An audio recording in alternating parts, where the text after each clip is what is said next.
Welcome to paramedics channel. आइए आज हम लोग जानते हैं फीमर इंटरलॉकिंग के बारे में। उसका स्टेप बाय स्टेप हम लोग जानते हैं कि जब पेशेंट ओटी से इन करता है ओटी में तो क्या क्या हम लोग प्रोसीजर करते हैं, उसके बारे में हम स्टेप बाय स्टेप जानते हैं। तो सबसे पहली बात कि प्री ऑफ लगने के बाद जब ओटी में पेशेंट एंट्री करता है उस वक्त हम लोग आते हैं तो सबसे पहले हम लोग टेबल पे शिफ्ट करते हैं। उस वक्त एनेस्थीसिया वाले को हैंड ओवर देते हैं। एनेस्थीसिया वाले के हैंड ओवर देने के बाद स्पाइनल लगने के बाद जब हैंड ओवर हम लोग के मिल जाता है, टेक ओवर करने के बाद हम लोग को मिलता है तो हम लोग सबसे पहली बात है पोजीशनिंग करते हैं कि फीमर इंटरलॉकिंग में कौन सी पोजीशन होता है।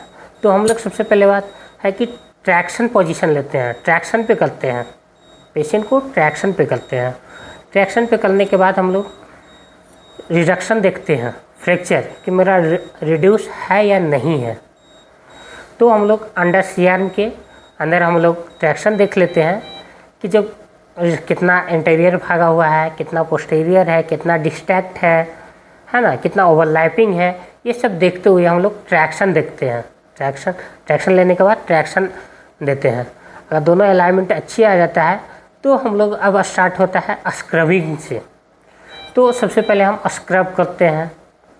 फीमर करना है तो फीमर से लेके मिड शाफ्ट टिबिया तक हम लोग स्क्रब करते हैं, जिसमें स्क्रब हम लोग देखते हैं क्या क्या से करते हैं। पहली बात है कि 7.5 स्क्रब बीटाडीन स्क्रब लेते हैं। उसके बाद सेवलॉन लेते हैं और हल्का NaC, ये दोनों मिक्स करके हम लोग स्क्रब करते हैं। स्क्रब करने के बाद हम लोग स्पीड से उसको अच्छे से वॉश कर लेते हैं। वॉश करने के बाद हम लोग बीटाडीन 10% से हम लोग पेंट करते हैं। पेंट हम लोग अम्ब्राइकल से मिड शाफ्ट टिबिया तक करते हैं। पेंट करने के बाद हम लोग ड्रैपिंग करते हैं। ड्रैपिंग जो ग्रीन शीट से रहता है उससे हम लोग ड्रैपिंग करते हैं।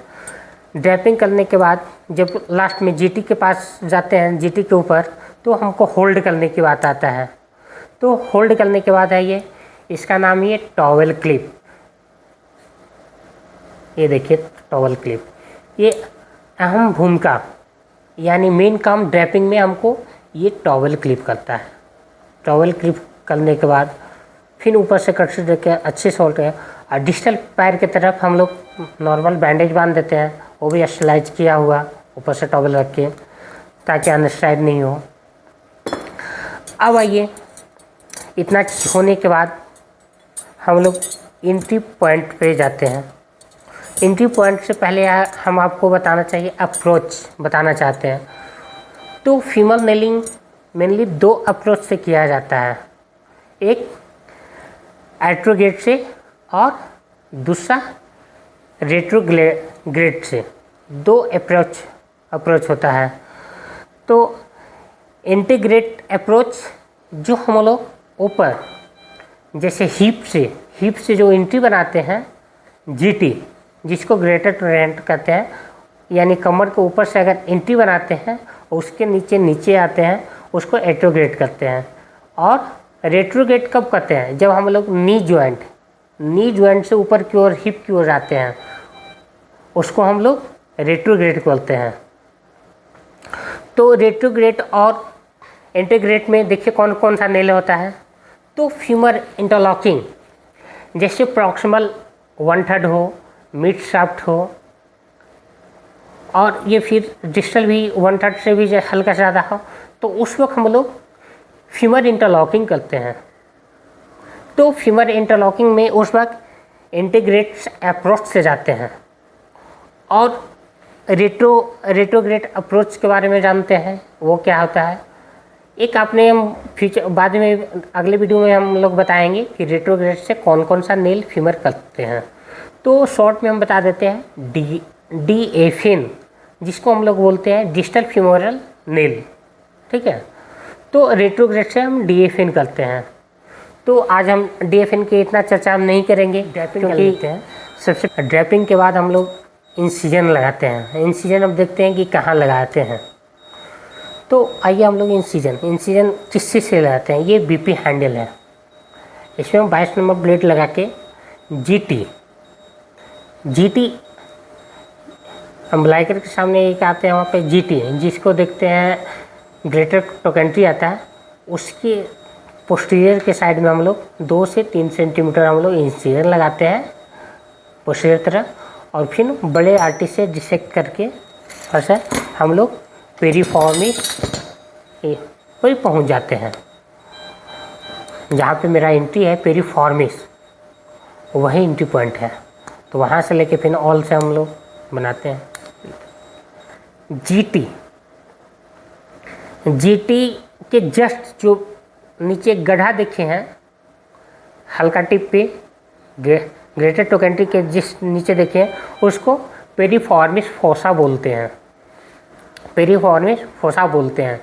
तो हम लोग पेरिफॉर्मिस फोसा में हम लोग एंट्री बनाते हैं। पेरिफॉर्मिस से जीटी क्यों नहीं बनाते हैं, जीटी भी एंट्री बना सकते हैं, क्योंकि पीएफएन में हम लोग जीटी बनाए हैं।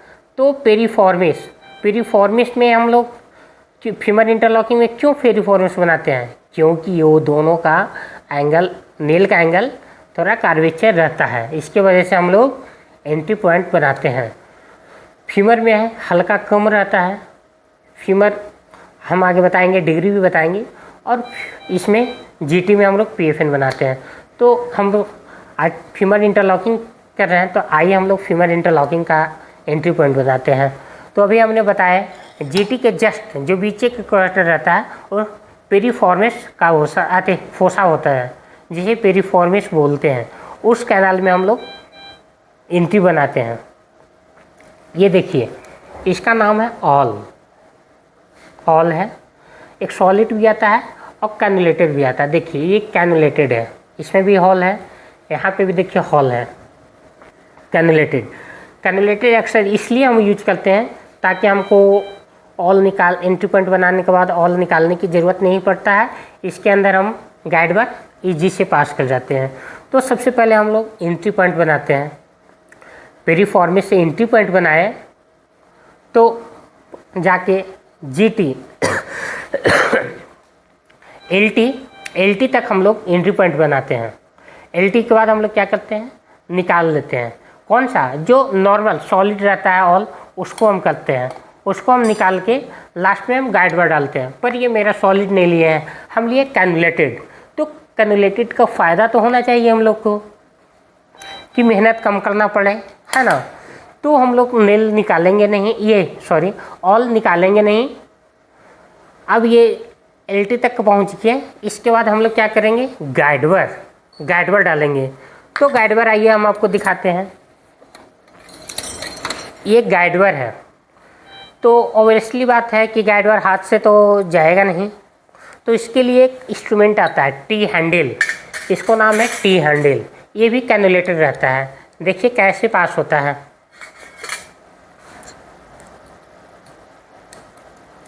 देखिए पास हो गया। तो अब हम लोग देखते हैं, ये फ़िलहाल तो हम हाथ से ही लॉक कर दिए, पर इसका की आता है, ये हम की से भी लॉक कर सकते हैं।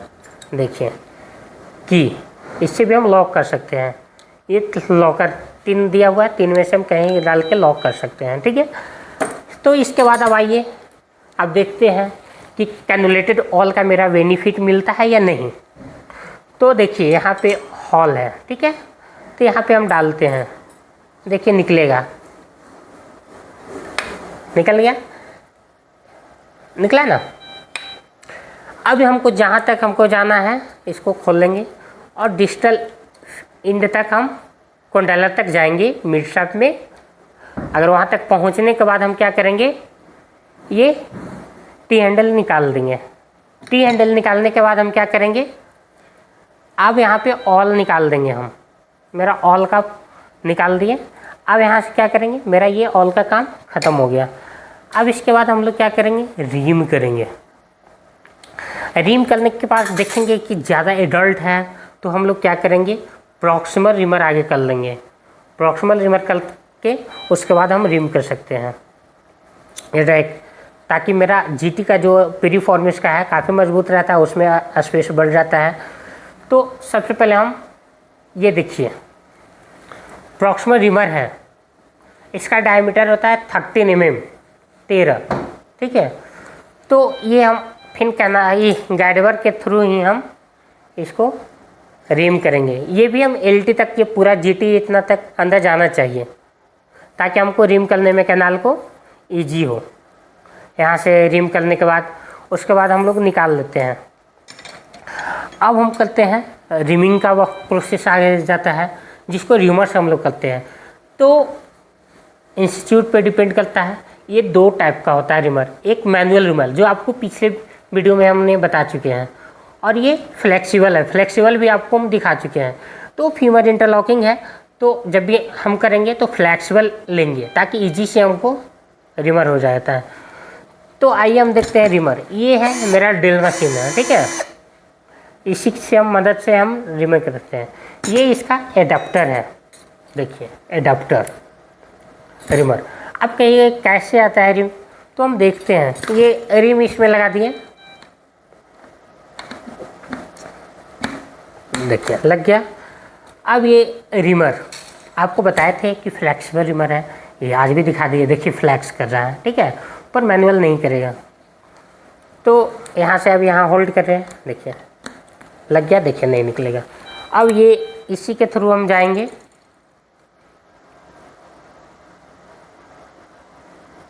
देखिए रिम करते जाएंगे, ठीक है। देखिए घूम रहा है ना, ये पूरा जाएगा यहाँ तक, ये पूरा हम डिस्टल कोंडाल तक चले जाएंगे, डिस्टल फीमर का तक, जहाँ तक गाइडवर गया है वहाँ तक हम चले जाएंगे। अब तब तक रिम करेंगे। रिम करने से पहले हम देख लेंगे कि मेरा नेल साइज क्या अप्रोक्स जा रहा है, फीमर नेल मेरा नेल साइज अप्रोक्स क्या जा रहा है, वो हिसाब से हम रिम करेंगे। इनकेस हमको 10 mm का नेल डालना है तो हम 11 तक रिम करेंगे। ये देखिए यहाँ पे हर साइज़ का अवेलेबल है, लिखा यहाँ पे, ये हर साइज़ का रिमर अवेलेबल है। करने के बाद रिम निकालते वक्त हम क्या करेंगे, यहाँ पे लॉन्ग आर्टी का ज़रूरत पड़ेगा। जहाँ पे एंट्री पॉइंट बनाए हैं वहाँ से हम पकड़ लेंगे इसको ताकि वायर हमको पीछे नहीं आए। उसके बाद रिम निकालेंगे, उसके बाद दूसरा रिमर लेंगे। डायरेक्ट हम सीक्वेंस से नहीं जा रहे हैं, डायरेक्ट हमको 10 करना है तो हम 11 का नेल रिमर ले लिए, देखिए। फिर हम इसको हम जाएंगे,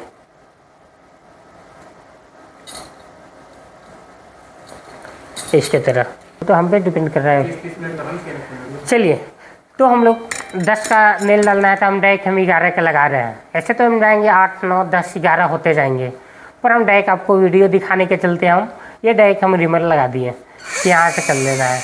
अब ये देखिए मेरा वायर बबल कर रहा है, ये है, तो निकालने समय हमको क्या करता है, ये वायर घिंचा सकता है। तो इसके बाद हम आर्टी फोर्स से इसको लॉक कर लेते हैं, उसके बाद ये निकाल लेते हैं, ठीक है। अब जब रिमिंग होने के बाद अब यहाँ पे देखेंगे नेल, तो आइए हम नेल आपको दिखाते हैं कौन कौन सा होता है। देखिए ये नेल हो गया, सिंगल नेल, सब नेल है। अब हमको 10 का नेल लेना है तो 10 का नेल लेते हैं हम, 10 का नेल लेंथ दिखाते हैं ये। अब यहाँ पे देखेंगे हमको ये नेल है, कैसे लगाना है और कैसे नहीं लगाना है। और ये देखिए कार्वेचर नेल का, नेल का बोइंग 7 से 9 डिग्री रहता है। ये जो कार्वेचर दिख रहे हैं 9 डिग्री, और हमेशा बोइंग नीचे की ओर रहता है फीमर से। तो फीमर शाफ्ट के अंदर बोइंग नीचे रहता है। और देखिए हम जिक लगाते हैं कैसे लगाया जाता है।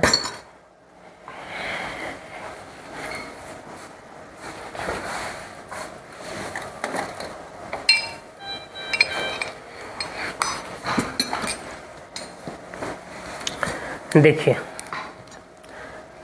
इनकेस हमको राइट फीमर करना है, सॉरी, तो हम सबसे पहले ये जब भी ये जिग का पार्ट है वो हमको बाहर की तरफ रहेगा।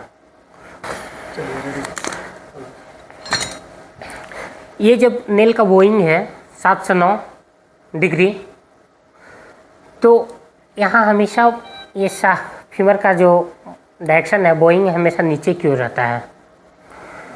तो आइए हम लोग देखते हैं कि नेल कैसे फिट किया जाता है।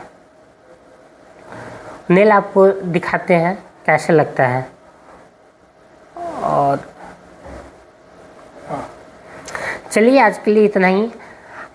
अगले वीडियो में हम आपको बताएंगे कैसे नेल लगाया जाता है, कैसे फिट किया जाता है, और लेफ्ट फीमर के होता है या राइट फीमर के होता है, उसमें हम सारी जानकारियाँ देंगे। Thank you very much.